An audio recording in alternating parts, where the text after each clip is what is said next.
Hello students जय जगन्नाथ पिलामाने तमମାନଙ୍କର जेहेतु fourth semester Utkal university पिलाମାନଙ୍କର तो कालठू एग्जाम स्टार्ट हो जाउची फर्स्ट सेमेस्टर सेमानଙ୍କର कोर 8 पिलाने एग्जाम अछि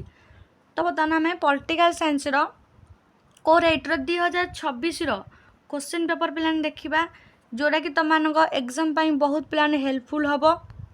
आई भितर तमମାନଙ୍କର एग्जाम रे क्वेश्चन आसी जिवो तो टिके भल से देखि नेबे और प्रैक्टिस भी करने आ निजे देख तुम मानक केते क्वेश्चन कौन आसूची केते मार्कर देख पार्ट 1 आम देखिए फास्ट 1 नंबर कौन देइची इंग्लिश आ ओडिया रे क्वेश्चन अछि पिलाने तो इंग्लिश तुम देखिदब जेहेतु अधिकांश पिलांगर ओडिया अच्छी तो ओडिया रे आम बर्तमान देखिबा देखो फास्ट क्वेश्चन देला ए रे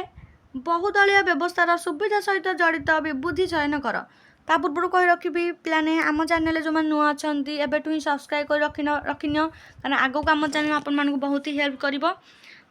टेलीग्राम चैनल पीडीएफ पाइबापी जॉइन हो जाओ तो देखिए ऑप्शन गुड़ी आम देखीदबा बहुदलीय व्यवस्था भोटर मानक सीमित पसंद प्रदान करे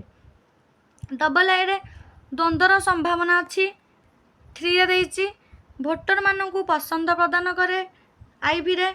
बहुदलीय व्यवस्था रे आंचलिक दल गुड़िक प्रतिनिधित्व पाती बी आम देखिए बर्तमान भारतीय संविधान अष्टम अनुसूची वर्तमान केतोटी भाषा स्वीकृति प्राप्त आई रे 14 डबल आई रे 18 कि 20 कि 22 देखिए कौटा हेब देन देखिए सी रे निम्नलिखित मध्यरु केउंटी भारत रे एक स्वीकृति प्राप्त धार्मिक संख्यालघु नुहे 1985 एक्ट 1978 एक्ट 1992 एक्ट 1972 एक्ट देखिए कौटा हेब नेक्स्ट आम देखिबा डीटा देखिबा पंचम अनुसूची अनुसार अनुसूचित अंचल रे जमी जंगल एवं सामाजिक प्रथा को नियंत्रण करिवार विशेष दायित्व काहार आई रे मुख्यमंत्री तापदे तमनकर डबल आई रे राज्यपाल 3 राष्ट्रपति आई भी रे देइछ तमनकर जनजाति परामर्शदाता परिषद देन देखिबा हमें ई देखिबा एक स्वीकृति प्राप्त राजनीतिक दल हेउची एक ऑप्शन देइछि एक दल जहाँ केवल गोटे संघीय यूनिट रे उपस्थित डबल आई रे एक दल जहाँ संघर अनेक एवं समस्त यूनिट रे उपस्थित 3 रे एक दल जहाँ आंचलिक एवं सांप्रदायिक विविधता उपरे आधारित देन आई भी देइछि गोटे ऑप्शन समस्त सुविधा सहित निर्वाचन कमिशन द्वारा स्वीकृति प्राप्त एक दल तो देखिए कौटा हम एपर देखिबा एपर तो मान कौन देइछि भाषाभित्तिक पुनर्गठनर प्राथमिक उद्देश्य कौन थिला एक रे धार्मिक समानता डबल आई रे प्रशासनिक सहलता एवं सांस्कृतिक एकता 3 रे जातिभित्तिक विभाजन 4 रे अर्थनैतिक पृथकीकरण नेक्स्ट देख जी देखिबा जी रे कौन देइछि भाषाभित्तिक आधार रे राज्य गुड़िक पुनर्गठन पई केउ कमिशन सुपारिश करथिले धर कमिशन तापर जेवीपी कमिटी राज्य पुनर्गठन कमिशन माउंट बैटेन योजना देखिए यार ऑप्शन कौटा हम तो जीरो ये इंग्लिश टा भी तुम देखिपर जीरो इंग्लिश टा देन आम जा एच को एच रे कौन देछि देखिबा the term educational chapter refers to which constitutional provision article 29 article 30 article 14 article 32 देखिए कौटा तुम आंसर हम निजे देखिए शिक्षा अधिकार संबंध केउं सांविधानिक व्यवस्था को बुझाए धारा 29 धारा 14 धारा 30 धारा 32 देखिए कौटा आई देख देइछि तमनकर यौतुक निषेध आईन केउं वर्ष रे प्रणयन होइथिला 1951 1961 1960 1971 देन तमनकर जे देला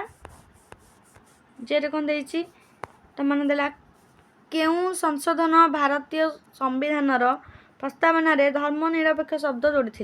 42तम संविधान संशोधन 1976 84तम संविधान संशोधन 1978 52तम संविधान संशोधन 1985 61तम संविधान संशोधन 1988 देखिए यार आंसर कौटा हम तुमने देख के कौन तुम 10टा क्वेश्चन रू तुम केटा कौन रोचे तुम 10 रु तुम एक मार्क 10 रु तो तुमने केटा कौन आंसर दे पाइल तो तुमने देख केते कौन आसूँ तुमको से अनुसार प्रैक्टिस कर 2 नंबर देखिए होता 2 मार्किया write any 2 processes of nation building राष्ट्र गठनर जेकोसी दुईटी प्रक्रिया को तुमने लेख। बी रे देखिए बर्तमान बी रे कौन देछि व्हाट डज सेक्युलरिज्म मीन धर्म निरपेक्षतार अर्थ कौन धर्म निरपेक्षतार अर्थ कौन पिलाने तुम देखिब। देन रहा तुम सी दिबे व्हाट इज रेसिडुआरी पावर ताले रेसिडुआरी पावर माने कौन अवशेष क्षमता कौन अवशेष क्षमता कौन इंग्लिश अच्छी ओडिया अच्छी। तो देन देखिए तुम कौन देछि नेक्स्ट डी रे देछि तुमनकर व्हाट इज यूनियन टेरिटोरी केंद्र शासित अंचल कौन। नेक्स्ट देखिए ई रे what is national political party जातीय दल काहाकू कुहाजे। देन तुमनकर एफ रे देछि importance of forest rights act 2006 वन अधिकार आईन 2006 रो गुरुत्व कौन रहिबो। जी रे देछि तुमनकर what are the main function of finance commission अर्थ आयोगर मुख्य कार्य कौन। एच देखिबा what is the politics of appeasement तुष्टिकरण राजनीति कौन। आई देखिबा what is direct benefits transfer प्रत्यक्ष सुविधा हस्तांतर कौन। तो देखिए ना पार्ट 3 तुमनकर देखिबा देख पार्ट 3 तुमनकर देछि कौन ना एनी 8 आठटा तुमने लिखा पड़े 5 मार्किया। एर देछि what is positive discrimination policy सुरक्षात्मक विभेद नीति कौन। तो देन देखिए आम बी रे कौन देछि तुमनकर how does ethnicity save voting behaviour जातिगतता किपरि वोटिंग आचरण को आकार दिए। सी रे mention the federal features of the Indian constitution भारतीय संविधान संघीय उपादान उल्लेख कर। D analyse the politics of defection दल बदल राजनीति उपरे सम्यक सूचना दियो। इरेला एग्जामिन कोalition पॉलिटिक्स मेंट राजनीति को तर्जमा कर। एवरे देला distinguish between types of pressure groups चाप गोष्ठीर प्रकार भेद कर। जी रे व्हाट इज कम्युनलिज्म सांप्रदायिकवाद कौन। एज देखिबा discuss the two movement that took place during British rule British शासन समय होइथिया दुईटी आंदोलन विषय आलोचना कर। आइरे देला mention the constitutional provision related to secularism India Bharat में धर्मनिरपेक्षता सहित जड़ित सांविधानिक व्यवस्था को उल्लेख कर। जे देखिबा India is A union of states prove it Bharat राज्य मानकर एक सम्मिलनी अटे प्रमाण कर। तो पार्ट आई भी बर्तमान लिखा जेको 4टा लिखियो 5टा देथिबो 8 मार्किया long question.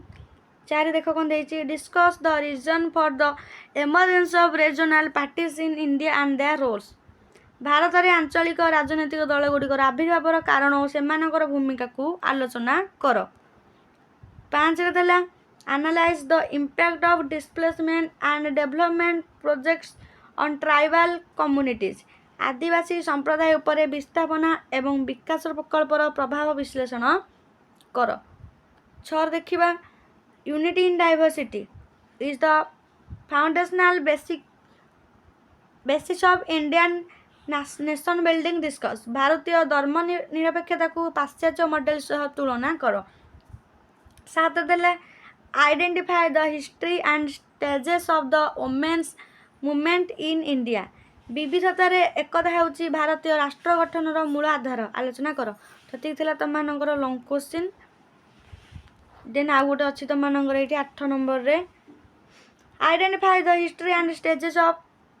The women's movement in India Bharat में महिला आंदोलन इतिहास और पर्याय गुड़ी चिन्हट कर। पे ये भल प्राक्ट कर यहाँ हूँ तुम कौन ना अलग यूनिवर्सिटी क्वेश्चन पेपर कि 2026 तो यहाँ तुम प्राक्ट अणाई तो भल प्राक्ट करने